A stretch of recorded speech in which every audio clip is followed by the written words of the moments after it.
ትንሽ እግሬን ከፍ አደርጋለሁ። ምክንያቱም ቀን የቆምኩበት ትንሽ ደግሞ እንዲሰራ የደም ዝውውሬ ትንሽ እግሬን እንደዚህ አንቺም ከእንትን ካልሽ የእውነት ማንኛውም እንደዚህ ቆሞ የሚውል ሰው ቢያደርግ መልካም ነው።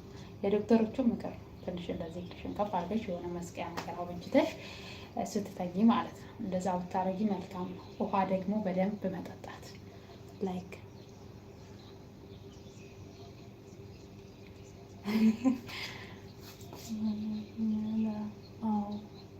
ብዙ ትክክል። ምን ትስቃለህ እንዴ? እውነታችንን ነው። ይሄ አያስቅም ወንድሜ። አይዟችሁ በርቱ ነው ልትለን የሚገባው። እውነቴን ነው። እኛ አሁን እንትን ያው ልካችሁ ተደራራቢ አይደለ? ከላይ የሆነ ፎጣ ነገር አዘጋጅተን አስረናል ማለት ነው።